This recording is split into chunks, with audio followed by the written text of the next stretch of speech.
All right, let's go ahead and get started. There's a lot to cover, but I want to try to unite a lot of these disparate parts of the Bible, the many small books clustered here at the end that we'll be considering. I'm going to try to unite them by elaborating certain themes as we move through them. But as you can see from this giant chart, there's quite a bit. First, let's begin with the Book of Ruth. The Book of Ruth is set in the days of the judges, right? That's the opening line of the book. It tells you that this happened in the days of the judges, but it was certainly written later. And whether it was post-exilic or pre-exilic is not certain. So we're going to be asking the questions of a canonical critic. Whatever its origin, how did this book function for Second Temple Jews? As the story of a foreign woman whose foreign status is continually emphasized throughout the book. Ruth the Moabitess. As a foreign woman who acts nobly and enters the community of Israel by choice, this story would have stood in opposition to the negative view of foreigners, the ban on intermarriage, and the purely genealogical definition of Israelite identity that was promulgated by Ezra and Nehemiah in the post-exilic period.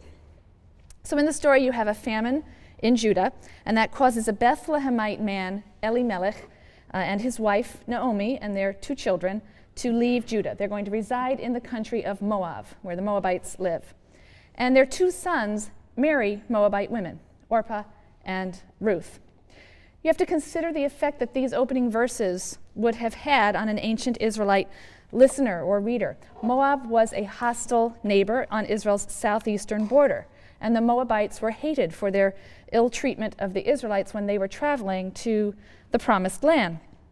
Their lack of hospitality had already led to a prohibition of intermarriage in the Torah itself. So the Moabites and the Ammonites are 2 foreign groups that are explicitly prohibited from entering the congregation in Deuteronomy 23. And the Israelites' low opinion of the Moabites is also expressed in Genesis in the very degrading story of Moab's descent from the incestuous relationship between Lot and one of his daughters after the fall of Sodom. And yet here we read in the opening lines of this story a man from Bethlehem who travels to Moab, and his 2 sons marry Moabite women. And then in short order, Elimelech and his 2 sons, who are appropriately named Sickness and Death, by the way, in Hebrew, they die. And the Israelite widow, Naomi, is left now with no blood relation, no blood male relation, only her 2 Moabite daughters-in-law. And Naomi weepily tells the girls that they should return to their father's home. She's poor. She'll never be able to support them as a poor widow. She has no further sons to give to them, and clearly they have no legal or moral obligation or tie to Naomi. And we'll pick up the story then in chapter 1, verse 11. But Naomi replied, "Turn back, my daughters. Why should you go with me? Have I any more sons in my body who might be husbands for you? Turn back, my daughters, for I am too old to be married. And even if I thought there was hope for me, even if I married tonight, and I also bore sons, should you wait for them to grow up? Should you, on their account, debar yourselves from marriage? Oh no, my daughters, my lot is far more bitter than yours, for the hand of the Lord has struck out against me." And they broke into weeping again, and Orpah kissed her mother-in-law farewell. But Ruth clung to her. So she said, "See, your sister-in-law has returned to her people and her gods. Go, follow your sister-in-law." But Ruth replied, "Do not urge me to leave you, to turn back and not follow you. For wherever you go, I will go. Wherever you lodge, I will lodge. Your people shall be my people, and your God, my God. And where you die, I will die, and there I will be buried. Thus and more may the Lord do to me if even death parts me from you." And when Naomi saw how determined she was to go with her, she ceased to argue with her, and the 2 went on until they reached Bethlehem. All of the names in this story are wonderfully symbolic. Sickness and death is like they walk on the stage with a big sign saying, "I'm in a bit part and I'm ready to die." Orpah's name means the back of the neck because she turns her back on her mother-in-law as well. It's a wonderful story with lots of name symbolisms. But by the force of sheer conviction, Ruth joins herself to the people of her mother-in-law. And back in Judah, Ruth supports her mother-in-law and herself by gleaning the fallen sheaves behind the reapers in the field. Because according to the Pentateuch, the sheaves that fall behind the reapers must be left for the poor to collect. You don't go back and collect them. So Ruth gleans, and she gleans in the field of a kinsman named Boaz. And he's described as a man of substance. And she's very diligent, and she soon comes to his attention. And he's very kind for her. He looks out for her safety among the the rough field workers. He provides water for her. He's heard of what Ruth has done for Naomi, how she left her home and left her family to come to a people that she really didn't know, and he blesses her. He says, "May the Lord reward your deeds. May you have a full recompense from the Lord, the God of Israel, under whose wings you have sought refuge," chapter 2, verse 12. And he increases his generosity. He shares his meal with Ruth and gives her from the heaps of grain in addition to the gleanings that she's collecting. So Naomi is very delighted with Ruth's gleanings. They more than suffice for their needs, but she's even more learned to please that Ruth seems to have found favor in the eyes of Boaz. He's being very kind and generous. And she points out, he is among our redeeming kinsmen. Now, the term here, the Hebrew term is goel. Goel means redeemer. In fact, in a lot of the Christian language later, this is the word they're using when they talk about my Redeemer liveth. It's simply this word goel. And the goel is a person who, as the nearest relative or as a close relative, has certain legal obligations to another person. And those obligations, the primary obligations are three: to redeem the person or their property if they've been sold to a stranger due to poverty. So to redeem them from debt servitude, essentially. So your goel should do that for you.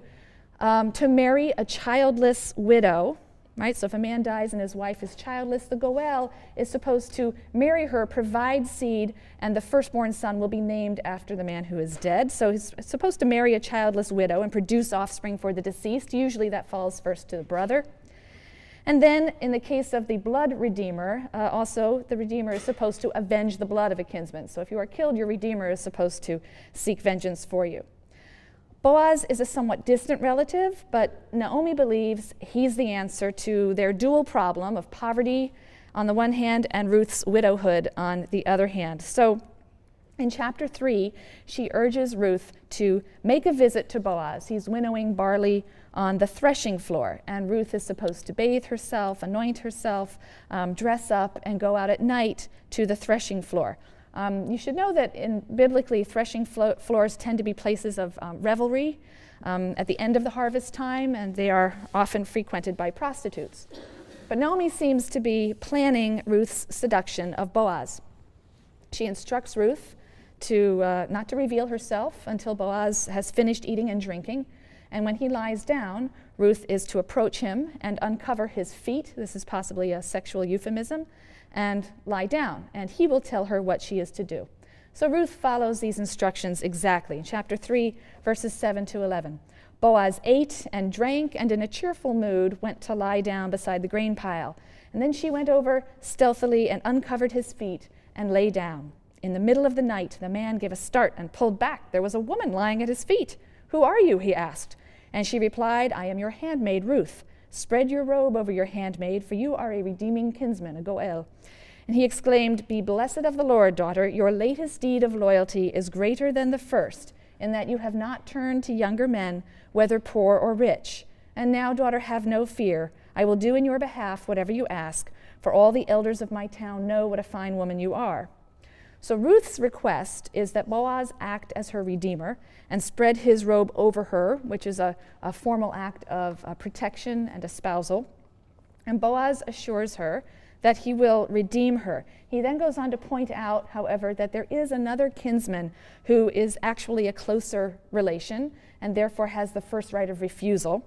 And Boaz will settle the matter legally in the morning. And we're left wondering what transpired in the night. In chapter 4, we read the legal proceeding by which the other kinsman is freed of his obligation and his claim to Ruth, and this then clears away, enables Boaz to marry her. But the punchline to the whole story is yet to come, and that occurs in chapter 4, verses 13 to 17. So Boaz married Ruth. She became his wife, and he cohabited with her. And the Lord let her conceive, and she bore a son. And the women said to Naomi, "Blessed be the Lord who has not withheld a redeemer from you today. May his name be perpetuated in Israel. He will renew your life and sustain your old age, for he is born of your daughter-in-law, who loves you and is better to you than 7 sons." And Naomi took the child and held it to her bosom. She became its foster mother, and the women neighbors gave him a name, saying, "A son is born to Naomi." They named him Oved. He was the father of Jesse, father of David. So David, God's anointed king over Israel. David with whom God covenanted that his house should reign forever. David, from whose line would come the Messianic king to rule in the final age. This David is said to be the direct descendant, the great-grandson, of a foreign woman from a country of idol worshippers and a Moabitess, no less. So it seems that this very short and very moving story represents a strand of thought that stood in opposition to the line of thinking found, for example, in Ezra's call for a ban on intermarriage as the only means of ensuring faithfulness to Israel's God. Not only is Ruth, the Moabitess, not guilty of abominable practices, she's the ancestress of Yahweh's chosen monarch, and she's praised in the story by all who know her as a paragon of chesed, this quality of steadfast love and covenantal loyalty that binds the members of the covenant community to one another and to God. Ruth, the Moabitess, stood by an elderly widow to whom she had no real legal obligation, and she was accepted into the covenant community.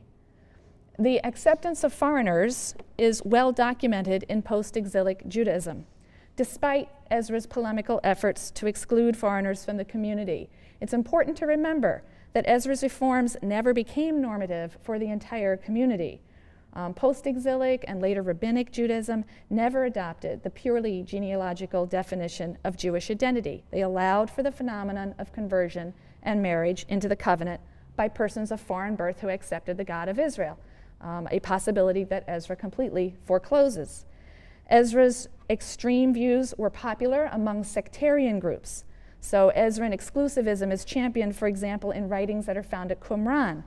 It exerted some influence on early Christian bans on marriage, absolute bans on marriage between believers and unbelievers. But it's the Book of Ruth that features prominently in the Jewish conversion ceremony to this day. You have a different kind of acceptance of foreigners that's voiced by prophets of the Restoration period. So these are prophets, 5th century, and we'll look late 6th and 5th century. We're going to look now briefly at some of the last prophetic books. And these are writings that date to the time of the first generations of returned exiles and on.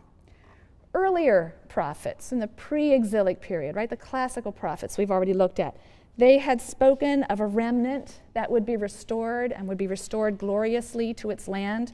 But the returned exiles faced a life of great hardship, the reality of poverty and the difficulties in rebuilding the temple and the hostility of the Judeans who had remained behind, as well as the hostility of the surrounding peoples, the absence of any real political independence under a Davidic king. All of these things fell far short of the early prophets' glorious descriptions of this restored remnant. And so new prophets in the period of the Restoration have to address the community's disappointment. And the short book of Haggai contains the words of the prophet Haggai, spoken primarily to Zerubbabel. Zerubbabel is the governor of Judea. And Haggai prophesies around 520. And he declares that all of the difficulties the community was facing, the agricultural setbacks and the famines, these were all signs of God's displeasure that the temple hadn't been completed. And Zerubbabel is convinced by this. The people return to their task enthusiastically, and as we know, the temple is rebuilt as Haggai promised.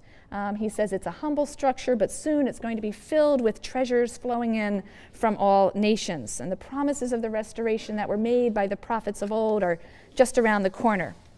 So Haggai longed for a rebuilt temple, but not only that, also for the reestablishment of Judah's independence under a Davidic king. And he held out hope for Zerubbabel, the governor, who was, after all, a descendant of David. Through the last king that went into exile. He hoped that he would serve as God's Messiah or appointed king. That hope is even stronger in the work of Haggai's contemporary, the prophet Zechariah. Zechariah is 14 chapters long, and the first 8 chapters contain the prophecies of the historical Zechariah, around 520 or so. The last chapters, chapters 9 through 14, this is known as Second Zechariah. These chapters contain obscure writings from a later hand. and they are of a very different type or genre. They are written in the apocalyptic vein. So we won't talk about those now. We'll consider those momentarily. I'm going to be talking about apocalyptic for the last half of the lecture. So for right now, I'm interested, however, in the first 8 chapters, which represent the oracles of the historical prophet Zechariah around 520. He preached and prophesied for about 2 years. He urges in these chapters the rebuilding of the temple. The first 6 chapters contain a series of elaborate and symbolic visions, 8 different visions, that are revealed by an angel or a divine messenger.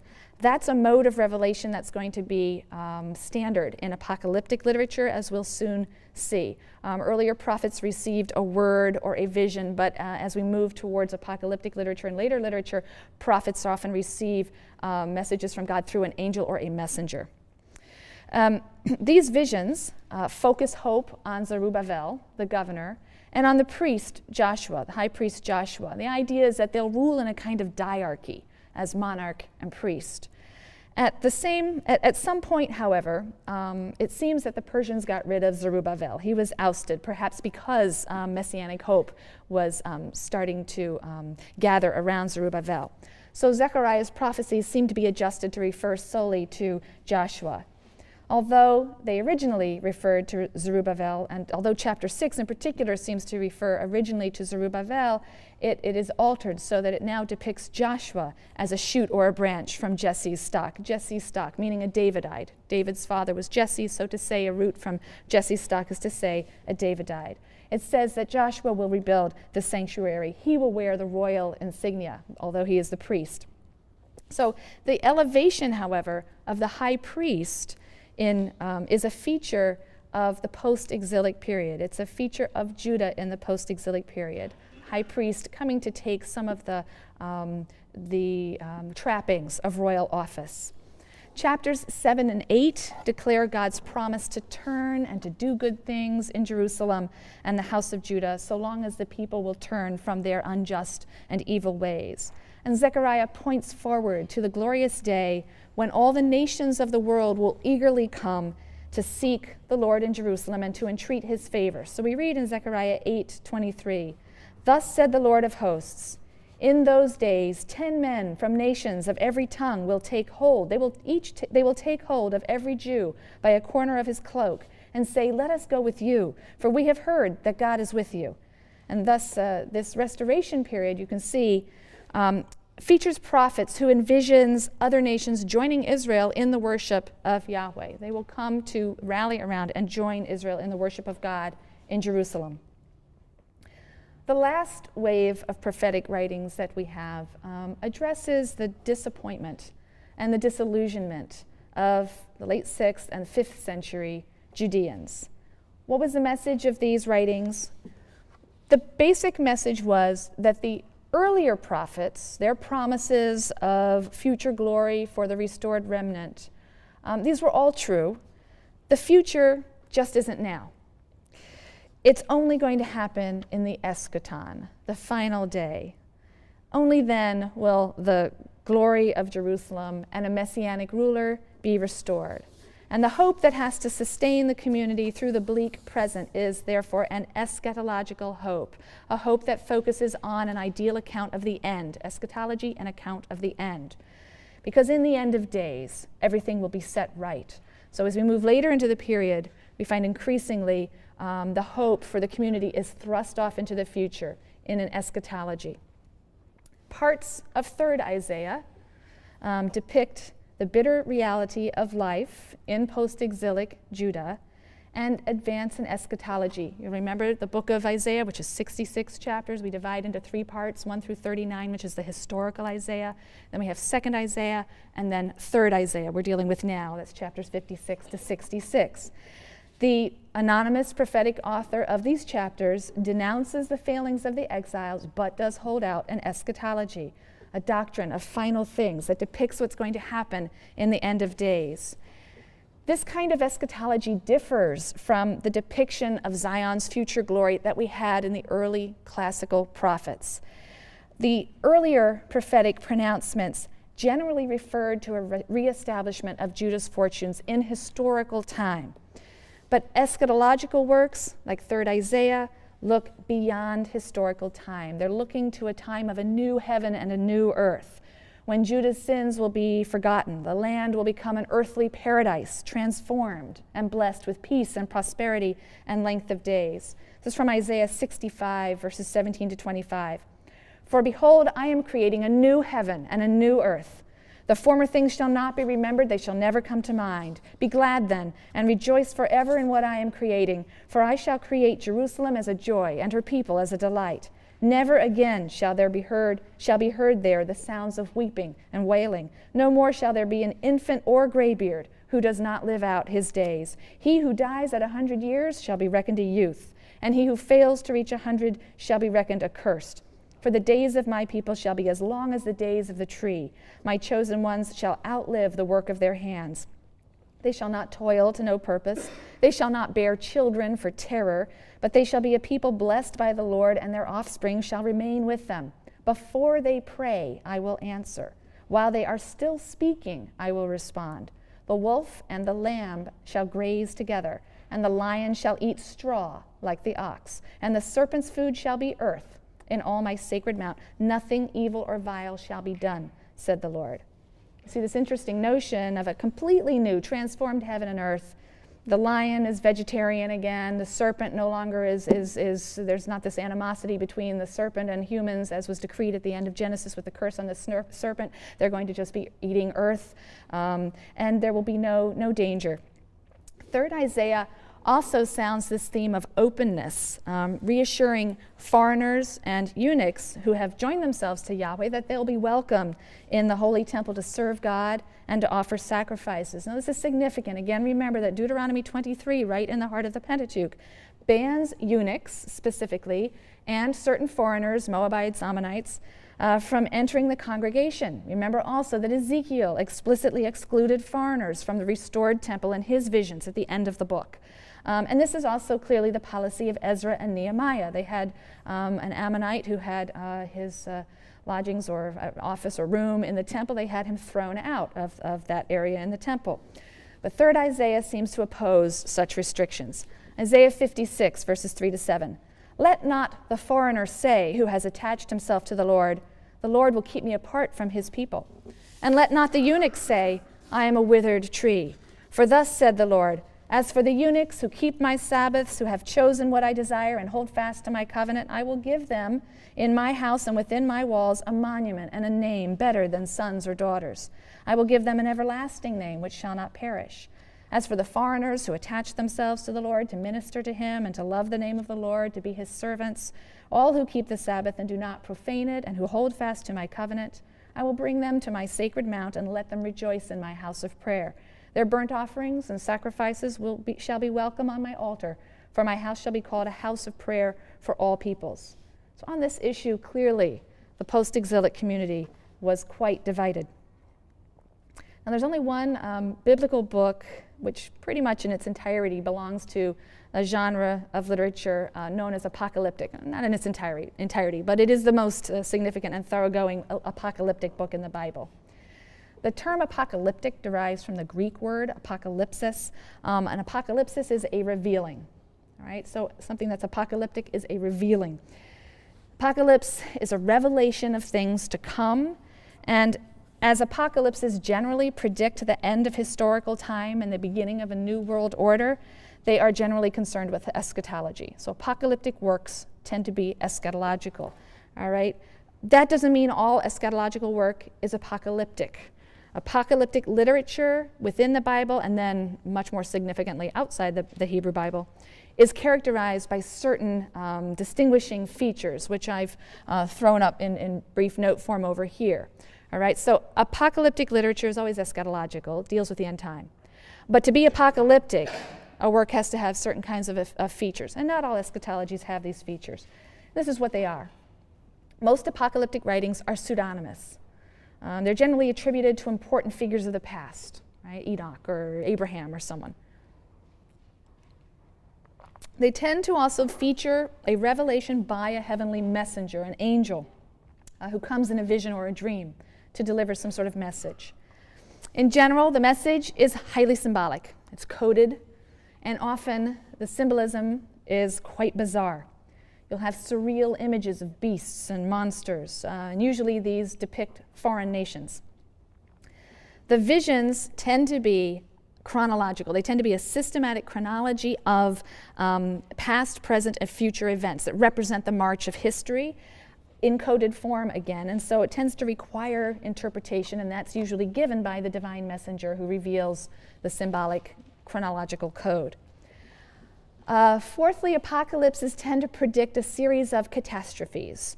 These are signs of the coming of the end, right? That final point in the march of history that's being laid out. You have motifs from ancient myths very often used to describe these catastrophes. I'll come back to that in a minute. Apocalypses also tend to be what I call morally dualistic. They tend to divide humankind into two mutually exclusive groups: the righteous, which is always a tiny minority, and the wicked, which is always the vast majority. And there's going to be some final public judgment, and the righteous will be saved, and the wicked will be destroyed.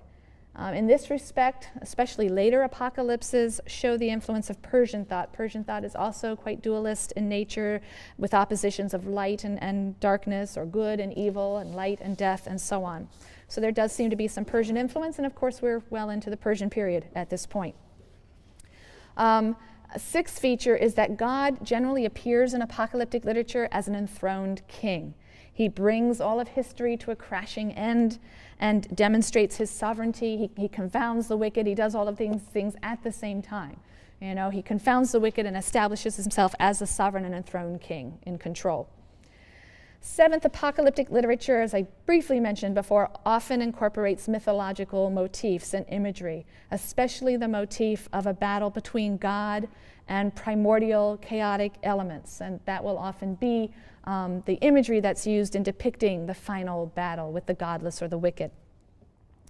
Apocalypses also generally depict a judgment of the individual dead, followed by everlasting life or punishment. So again, apocalypses develop quite substantially outside the writings of the Hebrew Bible. In the Bible, we have a few scattered apocalyptic elements, and then much of the book of Daniel. And so we don't see the idea of life after death really in the Hebrew Bible until this very late apocalyptic book of Daniel. The idea is very influential in the Dead Sea Scrolls. They are very dualist, and in the writings of the New Testament, of course. So a belief in personal immortality, a belief in a general resurrection of the dead, these arise from a negative view of this world as a place where justice can be obtained. So apocalyptic writers examined the world they lived in. They drew the conclusion that reward and punishment were going to be made in an afterlife. They were certainly not doled out in this life as Israel suffered. And this is a marked break from the general conviction of the Hebrew Bible that human life is limited to this world, and that the fundamental concern of humans and God is morality in this life and not immortality in another. I think apocalyptic literature can be described as a literature of hope and despair. It's a literature of despair or pessimism because its basic premise is that this world holds out no promise for the righteous. It's a literature of hope or optimism because it affirms that God will intervene. He will intervene in human history. He'll set everything right. He'll interrupt the natural order. He's going to destroy this broken world as we know it, and he'll do so in order to rescue the righteous and humiliate the wicked.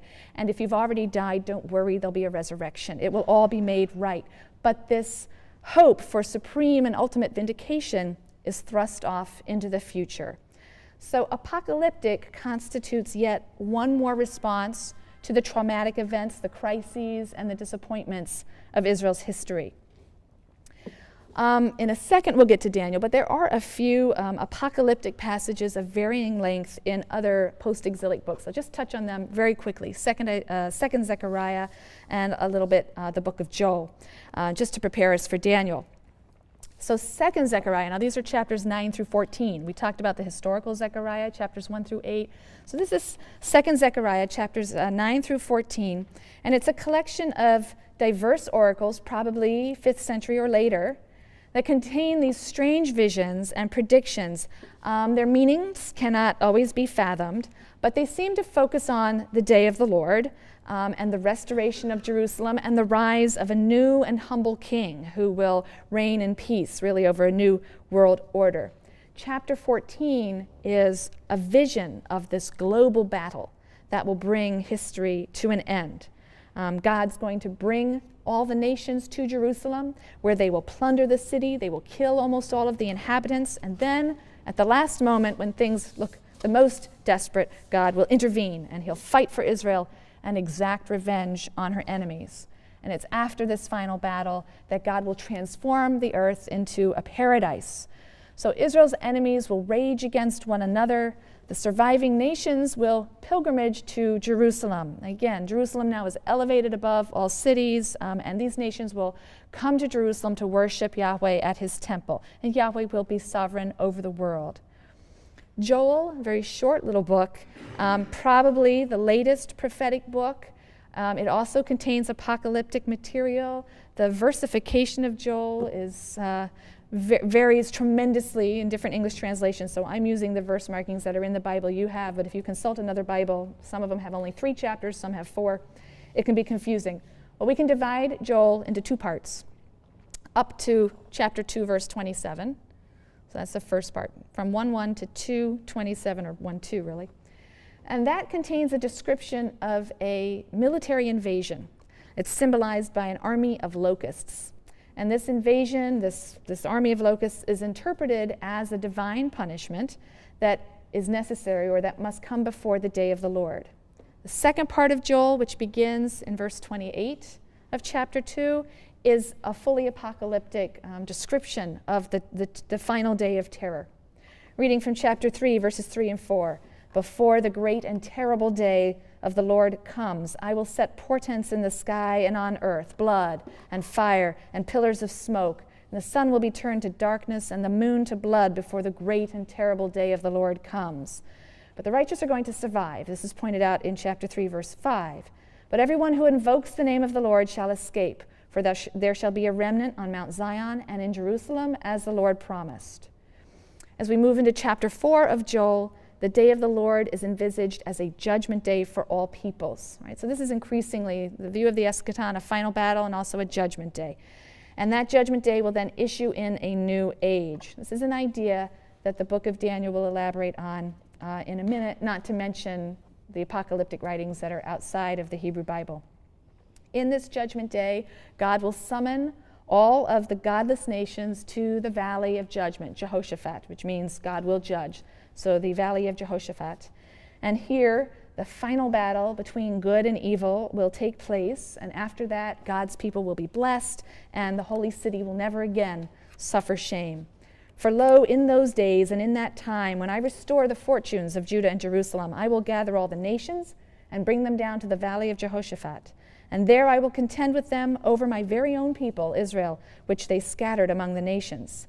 Towards the end then of the book, we read, let the nations rouse themselves and march up to the valley of Jehoshaphat, for there I will sit in judgment over all the nations round about. Swing the sickle, for the crop is ripe. Come and tread, for the winepress is full. The vats are overflowing, for great is their wickedness. But the Lord will be a shelter to his people, a refuge to the children of Israel. And Jerusalem shall be holy. Never more shall strangers pass through it. And in that day the mountains shall drip with wine, the hills shall flow with milk, and all the watercourses of Judah shall flow with water. A spring shall issue from the house of the Lord, and shall water the wadi of acacias, and Judah shall be inhabited forever, and Jerusalem throughout the ages. So we see a lot of eschatological features in the book of Joel. You have, first of all, a series of disasters. They signal the impending wrath of God. You have a cosmic battle in which Yahweh triumphs over Israel's enemies. And we see in apocalyptic literature in general a facile equation of the righteous and the wicked with Israel and other nations. And then also we have this outpouring of blessings on God's people, city, and land.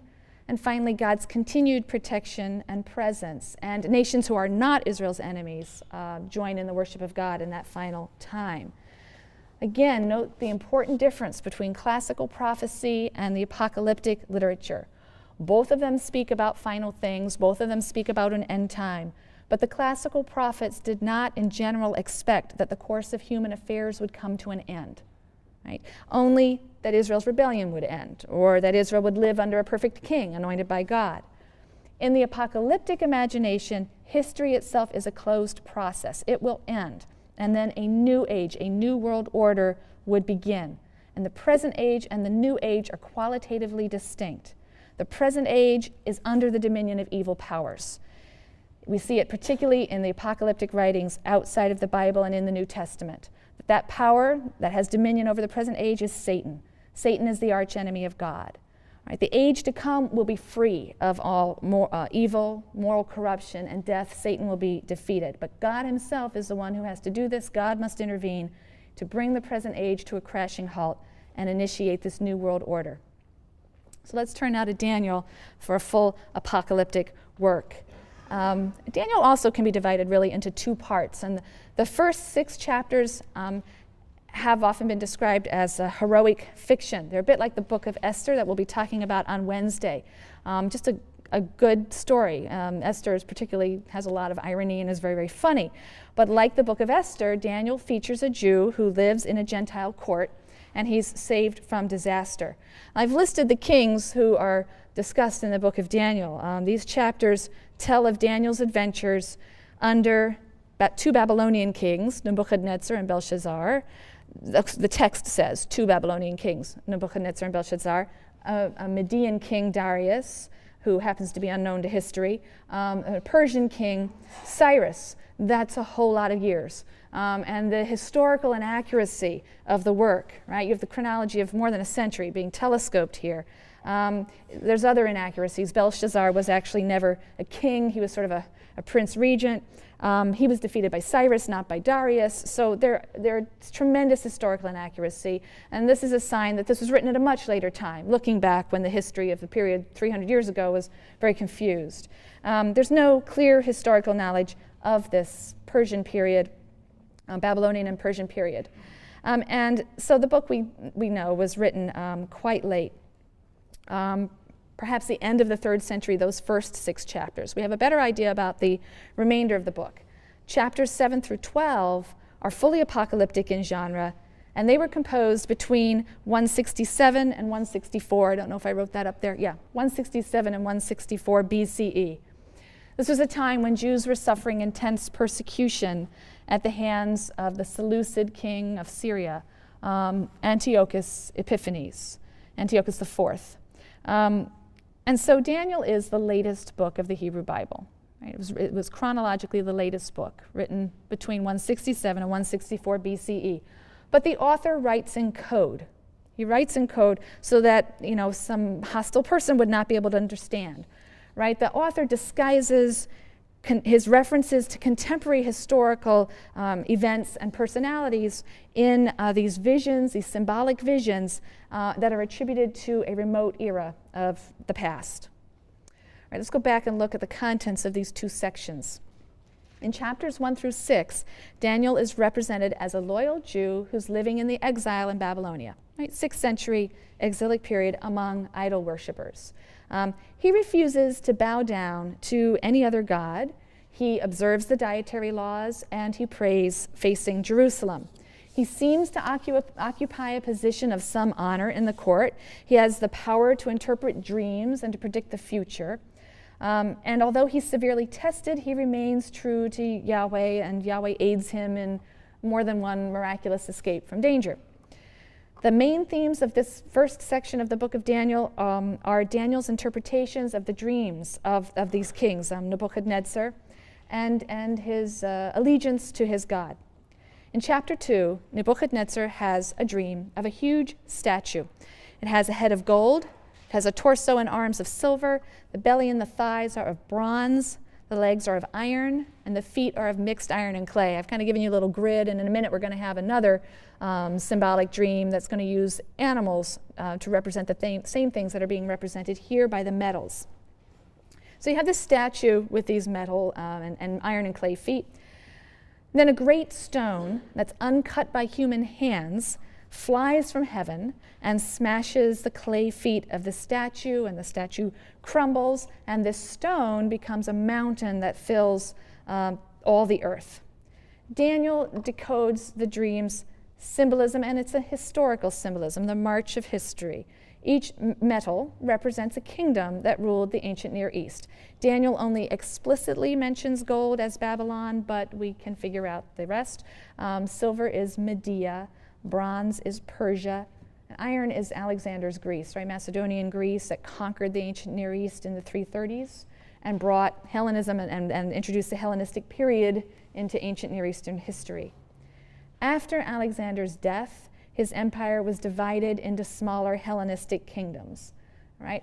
The ones of greatest relevance to us are Ptolemaic Egypt and Seleucid Syria, because as you can imagine, Palestine is caught between those two great powers. So it's going to be fought over by those two great powers.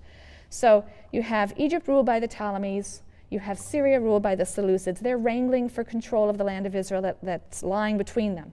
So the iron and clay feet of the statue in Daniel's dream represent these lesser Hellenistic kingdoms of Egypt and Syria that succeeded Alexander's empire and are a mix of Hellenistic and Eastern elements. The stone from heaven represents the future kingdom of God. It's going to come and destroy these godless kingdoms and fill all of the earth forever. Chapter 3 tells the story of Daniel's 3 companions who refuse to worship a giant gold statue, and they get themselves thrown into a fiery furnace. When they emerge unscathed, the king is greatly impressed, and so he acknowledges the God of Israel. In chapter 4, there's a second dream. It's interpreted by Daniel as a sign that Nebuchadnezzar will be struck down 7 times. He's going to lose his reason. He's going to lose his throne until he realizes that God is the source of all divine and human power. And when this, in fact, comes to pass, Nebuchadnezzar seems to suffer a fit of insanity that drives him from society. The king then praises the God Most High as the universal king. In chapter 5, Daniel's enemies at court trick the Median king now, Darius, so we're moving to different kings. They trick him into issuing an edict against those who pray to anyone but the king. This is a problem for Daniel. Daniel violates the edict, of course, and he's arrested and he's thrown into a den of lions. But he emerges unharmed.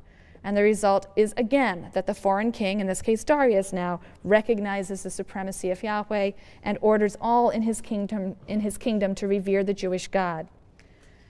There is, of course, no historical merit to these stories of Babylonian and Persian kings acknowledging or adopting the God of the Jews who lived in exile among them.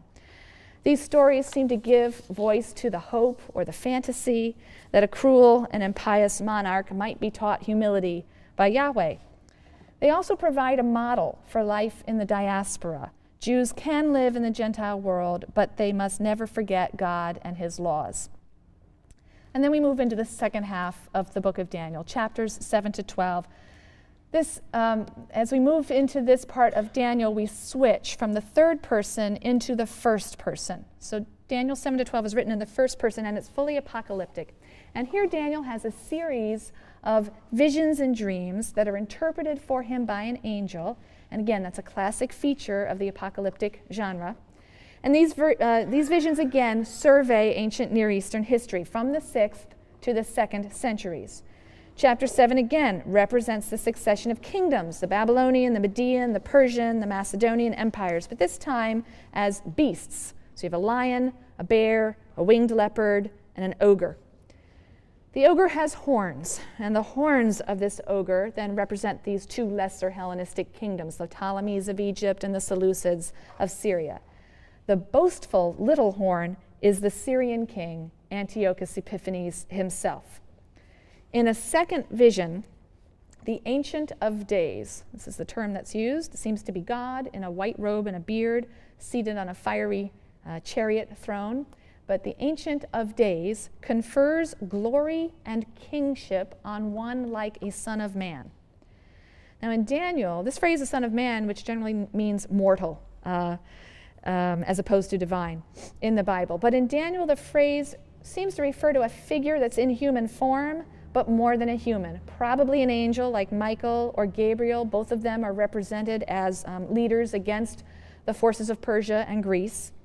And this figure establishes an everlasting kingdom to replace the bestial kingdoms that have preceded it. So the Son of Man overwhelms the little horn, Antiochus, who is said to be making war on saints. That's a code for loyal Jews, who is said to have been trying to change their law and abolish their religion. And we know that these were parts of the persecution in 167 to 164 by Antiochus. He tried to stop worship in the sanctuary and so on. In a third vision, then, the horn that represents Antiochus is said to trample the land of splendor, Israel, to challenge the army of heaven, to remove the perpetual sacrifice. Antiochus did halt the sacrificial service in the temple, and to set up an abomination of desolation on the sacrificial altar. And we know that Antiochus set up some kind of pagan altar on the sacrificial altar in the temple in Jerusalem and erected a statue of Zeus in the sanctuary. So this depiction of the persecution under Antiochus is presented here, but it's presented in veiled form for reasons of safety. In chapter 9, we have a moving prayer for deliverance. And the angel Gabriel assures Daniel that the end is near, and that the end was even predicted by Jeremiah, who had said that Jerusalem would lie desolate 70 years, you will recall. Now, Jeremiah prophesied, I'm going to do some math now, so this is dangerous. Jeremiah prophesied in the early 6th century, and the chapters of Daniel were written many centuries later. Someone can figure it out, in the 160s. So, was Jeremiah prophesying falsely when he said that God would deliver Israel from her enemies and establish a kingdom in Judah in 70 years? No, not according to the book of Daniel, because in the book of Daniel, it said that Jeremiah also was speaking in a code. Jeremiah meant that 70 weeks of years, which is to say 490 years, would pass before the consummation of all things. And the last week was the reign of Antiochus Epiphanes. We are in the last week of these years now. So the writer's maintaining that he's living in the last days, in the final moments of the last week of years. And this is very typical of apocalyptic literature. The time is at hand. We are in the final stage. This is now all the birth pangs of the Messiah, these terrible things that are being visited upon us. And God is soon going to win victory through a mighty act and introduce the Messianic age, ending Israel's long years of desolation. So apocalyptic literature sees history as determined. It's a closed drama that must be played out, requiring no action on the part of humans except faithful waiting. God's kingdom will come solely by God's power, but it has to be preceded by this time of trouble. These troubles are nothing but the birth pangs of the Messianic age, and the faithful, whose names are recorded in God's book, will be rescued. Chapter 12 imagines a resurrection of the dead as a compensation to those who died under the persecutions of Antiochus. It's a clear attempt to deal with the injustice that mars this world. And it's the only passage of the Bible to explicitly espouse the idea of an individual life after death. And as I say, breaks with a longer Israelite tradition that's vague or silent on this issue. Not all Jews accepted the idea, but it would be essential to the rise of Christianity, which is deeply indebted to apocalyptic thinking. And through Christianity, it came to have a very far-reaching impact on Western civilization. The book of Daniel is a response to specific historical circumstances. It's a response to the crisis of persecution and martyrdom that was going on in the 2nd century. That was a new kind of crisis that led to a new kind of response. Because the earlier crises of 722 and 586, they could be explained as punishment for sin and faithlessness. But now, in the 2nd century, Jews were dying not because they were faithless, but precisely because they were faithful, because they refused to obey the decrees of Antiochus and to violate their law and covenant, and they were dying. So this new phenomenon of martyrdom, really for the first time, required new responses, and the book of Daniel provides a fully apocalyptic response. Remain faithful. Wait, Daniel urges. Know that this will all be set right by God, not in this world, but in an ultimate and cataclysmic triumph of life and death, life and faith over death and evil, and it will be soon. And Daniel emphasizes God's firm control of history, and so bolsters loyal Jews who are suffering indignities and torture and even death all around him because of their faith. So we've seen the zealous 5th century response of Ezra and Nehemiah to the fateful events of Israel's history. They believed Israel's rededication to God and the covenant involved, as a first step, cessation of intimate relations with foreigners, separation from their abominable practices. We've seen very different views that would integrate foreigners in the worship of Yahweh. We've seen also the later emergence of apocalyptic as an expression of present despair and future hope that entailed the divinely orchestrated and cataclysmic defeat of the wicked enemies who persecuted Israel. And in the last lecture, we're going to look at 2 books of the Hebrew Bible that take very different approaches, the Book of Esther and the Book of Jonah.